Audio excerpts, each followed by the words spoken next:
Okay, today we're going to be looking at Salome's Last Dance by Daria Tessler.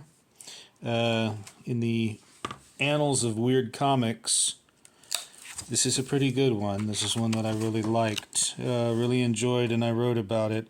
This is obviously not a superhero comic. It's a black and white comic, and it's a really excellent. Looks like the autofocus is going to cooperate today. It's a really excellent comic. The Psychiatrist by Daria Tessler. The Psychiatrist, Dr.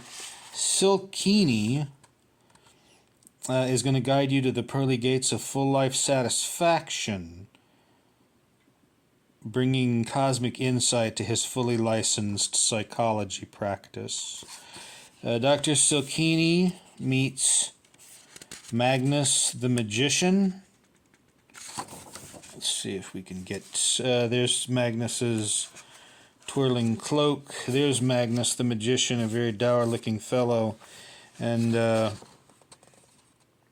Silkini and his dog sidekick, are reading the newspaper with their eye that's cut out so they can look at Magnus and his nightclub performance, and the dog that enters through his magic cloak dances with the stars. Ha. And they're interested in how this... There's the dog right there.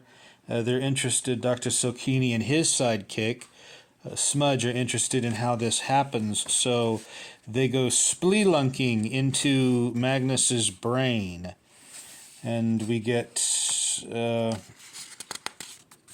very interesting stuff here. There they are, Smudge and Dr. Silkini. They're going through the brain, as it were. I don't understand, boss. How can it be so roomy inside this sap's skull? Each human mind is a vast cosmos, and like the universe, it is always expanding.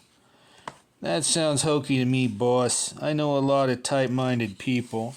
I have yet to, keeping that in exchange in mind, I have yet to finish watching The Spider's Web, the old serial. There's a character that's kind of like the Smudge in there that the hero of the serial occasionally costumes himself as. Anyway, herein, this is kind of a gross comic. It's not exactly a kid's comic, although it would seem to suggest it's some kind of cartoon. Well, it is a cartoon, obviously, cartoonish. There's a zipper banana that he vomits into, and there's some other bizarre things. There's the advertisements. Look like they were clipped from old catalogs of knit together little dolls. Very strange. Very strange. And those things are in the background of the artwork, kind of submerged, but giving it a hallucinatory and very surreal feeling. Now, there are dogs here that it's a very surreal. There's the Chef Boyardee hand, a fish case where a fish is kept, dogs playing poker, as per the famous paintings, and then they play, at some point, they play strip poker by shaving themselves down, which is kind of gross to me personally. There's a lot of old advertisements that look like they came from the Johnson Smith catalog back in the 20s. This comic doesn't really make a lot of sense, obviously. But be that as it may, it's a very wild, hallucinatory, dreamlike experience, short experience to read it. And it has some very haunting aspect to it that I enjoyed immensely. And then at the end we disappear back into the cloak and disappear back into the darkness of Magnus's mind. And there's that whirl, that swirling spiral And that's interesting because I'm also finishing reading, there's Magnus again. I'm also finishing reading Uzumaki by Junji Ito, which is, of course, all about spirals. So there's kind of a theme in my comic reading.